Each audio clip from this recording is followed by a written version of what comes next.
Tam cəbri ifadələr mövzusudur. Ümumiyyətlə bizdə ifadələr iki yerə bölünür. Ədədi ifadələr, hərfi ifadələr. Deməli, qeyd eləyək. İfadələr iki yerə bölünür. Ədədi, hərfi. Ədədi ifadə deyəndə nə nəzərdə tuturuq? Ancaq ədədlərdən ibarət olan bir ifadə. Yəni, məsələn, tutaq ki, 3-də 2 vurulsun, tutaq 3 bərabərdir 2. Görürsünüz, ancaq ədəddən ibarətdir. Yəni, burada hərf iştirak eləmir. Hərfi ifadələr isə öz növbəsində bir neçə yerə bölünür. Biz hansılardan danışacağıq? Deməli, modullu,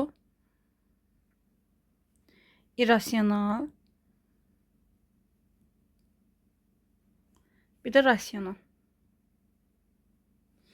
Modul ifadə nədir? Tərkibinə modul daxilində dəyişən daxil olan ifadələrə modul ifadələr deyilir. Məsələn, tutaq modul x üstəgəl tutaq y bərabərdir 5. Görürsünüz, modul daxilində dəyişən var. Ona görə bu ifadəyə modul ifadə deyirik. İkincisi, irrasional ifadə. İrrasional ifadə necə olur?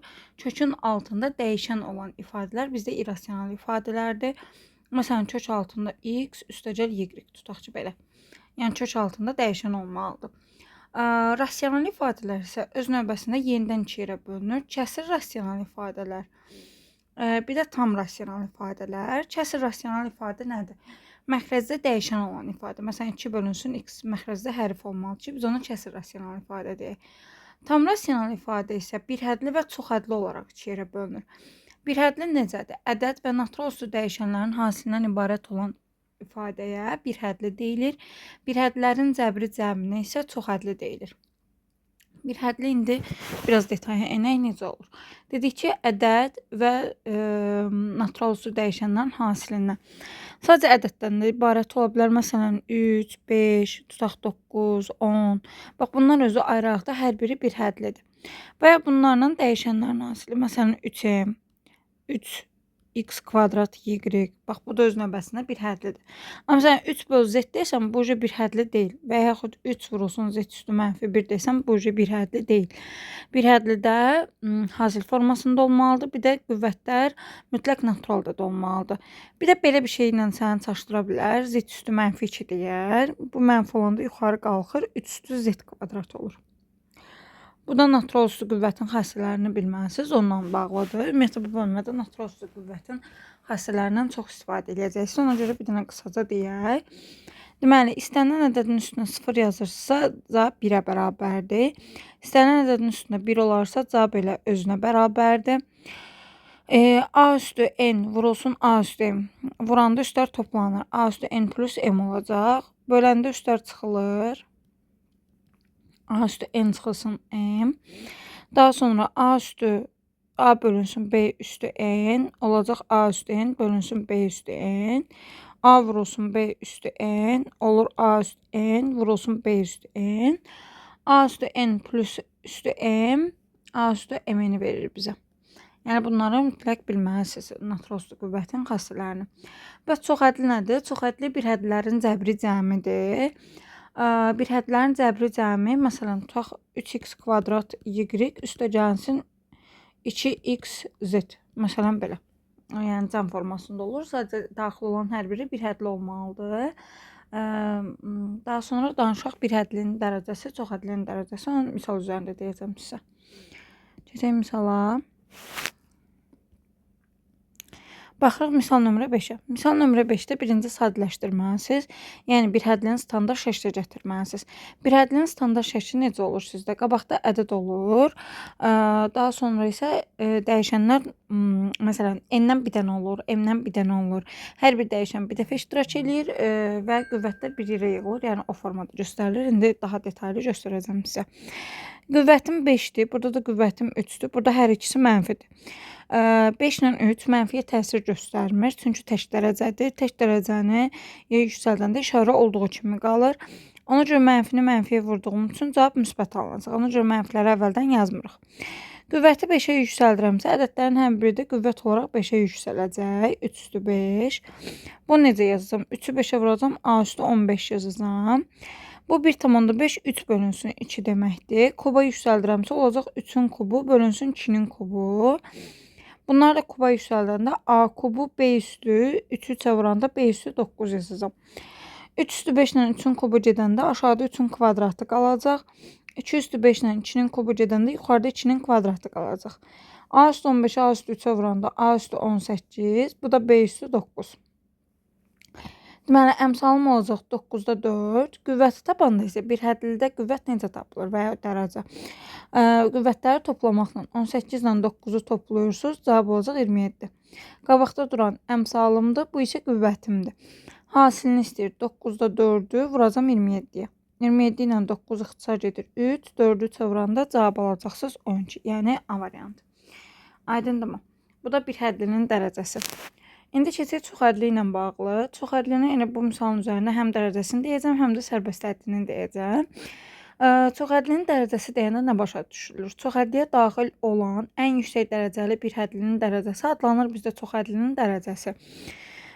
Burada çoxhədlidə, məsələn, bu mötərizənin içində dərəcəm ən yüksək x kvadratdır. Bunu nəyə yüksəldiblər? Kuba. Yazıram x kvadratının kubu. Vurulsun.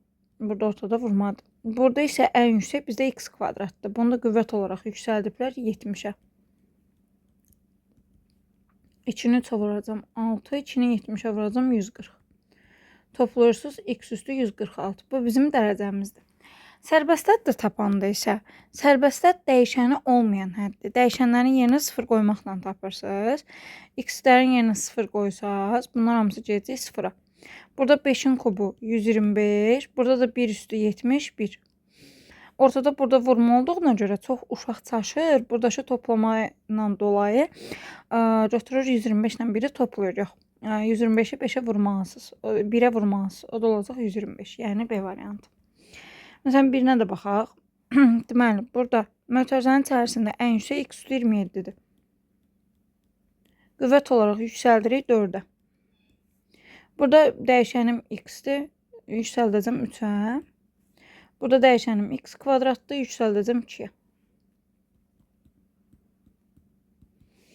27-ni 4-ə vurum. X üstü 108. Bu x üstü 3. Bu da x üstü 4. O da olacaq x üstü 115. Deməli, dərəcə nəyə bərabər imiş? 115-ə. Sərbəst həddi tapaq. Burada sərbəst həddi mənfi 5 üstü 4-dür. Mənfi 5 üstü 4-də 4 cüt dərəcə olduğuna görə mənfini öldürəcək. 5 üstü 4-ü tapacaq. 625. Ortada vurmadır. Burada mənfi üçün kubu, mənfi burada kub tək dərəcədə qalır. Mənfi 27. Burada da 4-ün kvadratı 16. Yəni sərbəst həddimiz budur. Onsuz da misalın şərtində biz də bunu tələb eləmirdik. Sadəcə elə belə tapdıq. Bir də gəlin natural üstü qüvvətə aid bir misal işləyək. Sonra keçim çoxhədlinin bəzi misal tipləri var. Onlar haqqında danışmağa. Deməli, burada necə olur? 14 sizdə 2 vur 7-dir. Ona görə bunu belə yaza bilərəm. 2 üstü 10 vurulsun 7 üstü 10. Bu 13 sadədir. 13 üstü 6 yazıram. 8 burada 2-nin kubudur. Qüvvət olaraq 4-ə yüksəltməliyəm. 2-nin kubu üstü 4. Olacaq 2 üstü 12. Aşağıda. 2 sadədir qalır. 7 sadədir qalır. 26 2 vur 13'dür. 2 üstü 5 vurulsun 13 üstü 5. 16'da 2 üstü 4. 2 üstü 4'ün kvadratı. O da olacaq 2 üstü 8. Mən nə baş verir? Bundan bu gedəndə 13 qalır. Sonra bundan bu gedəndə 7 qalır. 10 12'ni toplayanda 22 eləyir. 8 5 8'i toplayanda 21 eləyir. 22'dən də 21'i çıxanda böləndə üstlər çıxıldığı üçün çıxanda 2 üstü 1, yəni 2 qalacaq. 13 vurulsun 14.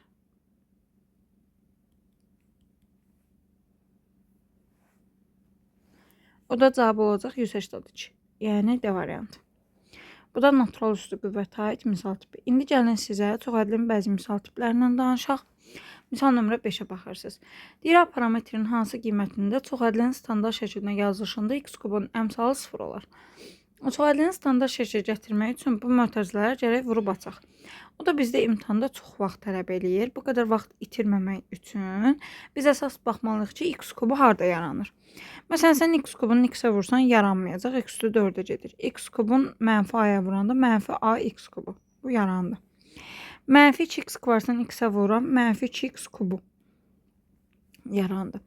Mənfi 2x kvadratını a-ya vuranda yaranmır. 5x x-ə vuranda yaranmır. 5x a-ya vuranda yaranmır. Sadəcə yaranan isə buradır. X kubunu çıxardanda mənfi a çıxılsın 2. Vurulsun x kubu. Əmsalı 0 olar deyirsə, bunu bərabər götürürəm 0-a. Mənfi a bərabərdir 2-yə. A-nı da nə alıram? Mənfi 2. Yəni C variantı. Daha sonra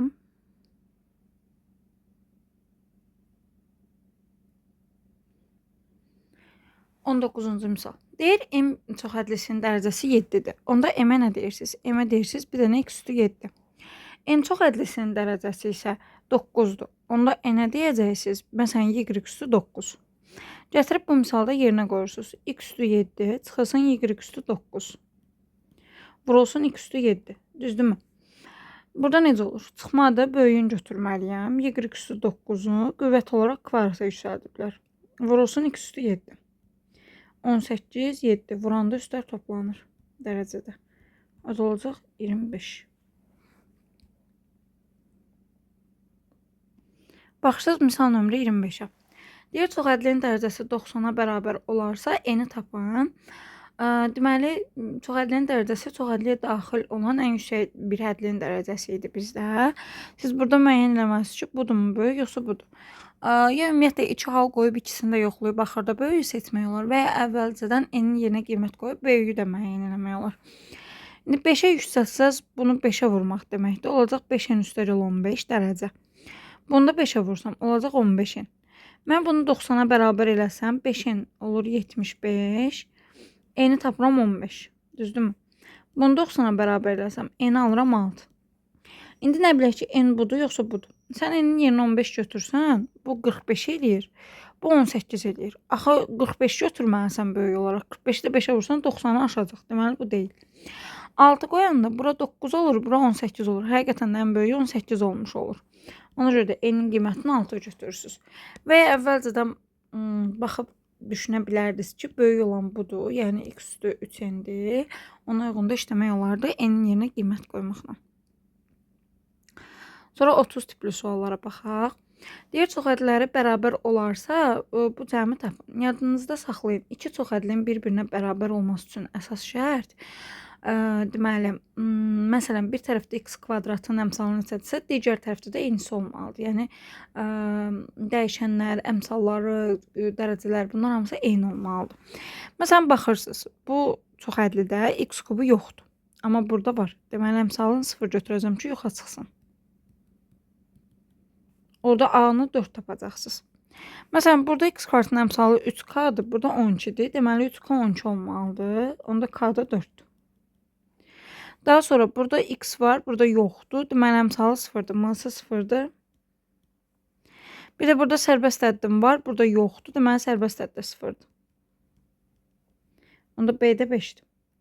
Deməli, 0, 5, 4, 4 toplayırsınız. 8, üstəgəl 5, üstəgəl 0. Cavab alacaq 13. Başsız 32 tipli suala. Deyir, çoxhədlisinin dərəcəsi ən kiçik olar k-nın hansı qiymətində? Ümumiyyətlə, bayaq dedik ki, qüvvət mütləq natural olmalıdır. Burada nisbət varsa, birinci nisbətdən çalışın başlayasınız. Çünki 36-nı biz k-nın yerinə bu birləri ilə baxsaq, dənə-dənə yazmalıyıq. Amma burada 36-nın konkret bölənləri tapmaq daha rahat gedəcək. Konkret bölənləri 1-dir, 2-dir, 3-dür, 4-dür. 6-dır, 9-dur, 12-dir, 18-dir, bir də 36-dır. İndi baxın, k 18, 12, 36 ola bilməz. Deyin niyə? Onda bura mənfi olar. Bir də 1 ola bilməz, amma 2 ola bilər. Deyin niyə 2 ola bilər? Çünki 2 qoysam bu 0 olacaq. O 0 olacaqsa da 5 0, 1 verəcək, çıxaltı, sərbəst hədd kimi qalacaq. Yəni, problem olmayacaq, narahat olmayın. Deyirsə, dərəcəsi ən kiçik olar. K-nın ən böyük qiymətini götürürsünüz 9. Çünki 9-a böləndə 36-nın qüvvət daha balaca alınır. Bu da belə. Sonra əsas olaraq nə demək istəyirəm sizə? Bu ən böyük, ən kiçik qiymət temalarını. Gəlin, buradan yazaq. Deməli, ax kvadrat üstə gəlsin bx üstə gəlsin c. Bu bizdə kvadratik tənlikdir, kvadratik funksiyadır. Ümumiyyətlə yadınızda saxlayın. Kvadratik funksiyanın qrafiki bizdə parabola formasında olur. Əgər A müsbətdirsə, parabolanın qolları yuxarı olur. Sən belə bir şey. A mənfidirsə, parabolanın qolları aşağı olur. Sən belə bir şey.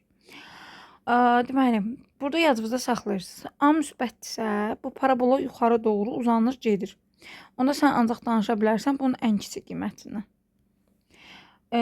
Bu da aşağı doğru uzanıb gedir. Onda sən danışa bilərsən ancaq bunun ən böyük qiymətindən. Ən kiçik qiymətdə, ən böyük qiymətdə hər ikisi tapılır sizdə n-lə. 4ac çıxılsın b kvadrat bölünsün 4-ə və ya buna belə də deyən var. Mənfi diskriminant bölünsün 4-ə. Yəni, hər ikisini bu düsturla hesablayırsınız. Fərq yoxdur. Ən böyük nə ilə hesablanır, ən kiçik belə bir sual olmur. Yəni, hər ikisi eyni düsturlandır. Çünki kvadratik funksiyanın ya ən böyük qiyməti olur, ya ən kiçik. Çünki ya əmsalı kvadratikin müsbət olacaq, ya mənfi. İkisi eyni anda necə olsun ki? Bir də var, desin ki, sənə x-in hansı qiymətində funksiya ən böyük, ən kiçik qiymətini alır, onda m-nı tapırsınız. Mən qeyd edirəm, x-in hansı qiymətində deyəndə.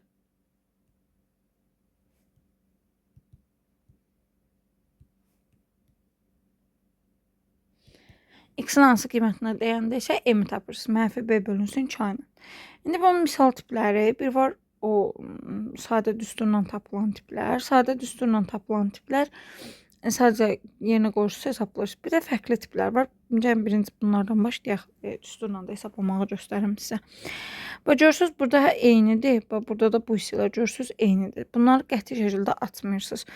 Buna bir dənə t deyirəm. Olacaq belə t kvadrat üstəgəl 8t üstəgəl 18. Normal kvadrat tənlik versiyasına gətirirsiniz. Kvadratın əmsalı a-dır. A-sı görməsək də 1-dir. B-si 8-dir. C-si də 18-dir. Ən kiçik qiymət olacaq 4ac çıxılsın b kvadrat bölünsün 4a. 72 çıxılsın 64 bölünsün 4. Cavab alacaqsınız 2. Yəni A variantı. Həmçinin burada da t kvadrat üstəgəl 6t üstəgəl 10-dan istifadə edirsiniz. Sonra ikinci asan misal tiplərindən desək.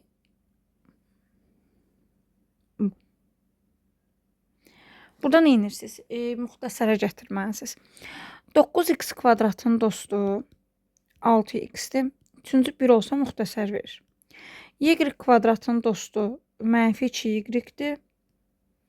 Üçüncü 1 olsa düstur verir. 1 əlavə elədim. 19-dan 2 çıxıram 17. 3x çıxılsın 1-in kvadratı üstəgəl y çıxılsın 1-in kvadratı üstəgəlsin 17. İndi ən kiçik qiyməti necə tapacaqsınız? Yadınızda saxlayırsınız. Kvadratın ən kiçik qiyməti 0-dır. Çünki kvadrat mənfi ola bilmir.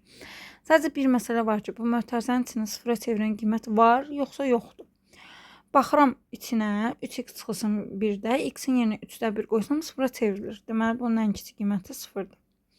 Növbəti burada da y-in yerinə 1 qoysaz ən kiçik qiyməti 0-dır. Yerdə neçə qaldı bizdə? 17. Sonra keçirəm misal nömrə 5-ə. Burada da kvadratın ən kiçik qiyməti dedik 0-dır. Amma bu mötərizənin 0-a çevirən qiymət yoxdur. Sən x-in yerinə neçə qoyursansa qoy, o 0-a çevrilmir. Buranın ən kiçik qiyməti bizdə 7-dir. Çünki x kvadratın yerinə 0 qoyacağıq. Buranın isə 0-a çevirən qiymət var. Y-in yerinə kök 3 qoysa 0-a çevrilir. Bunu apardıq 0-a. Burada olur 7-nin kvadratı 49, çıxılsın 24. Cavab alacaq 25. Məsələn burada. Bu mötərizənin içində 0-a çevirən yoxdur. X üstü 4-ün ən kiçik qiyməti 0-dır. Burada 5-in kvadratı 25. Burada yenə bütöv 0-a çevirən yoxdur. Y kvadratının ən kiçik qiyməti 0-dır. 4-ün kubu 64. Burada isə çıxmadı. Çıxmada hər halda olur 0-a çevirən qiymət. Z-in yerinə kök altına 2/5 qoysa 0-a çevrilir. 25-dən 64-ün cəmi cavab olacaq 89.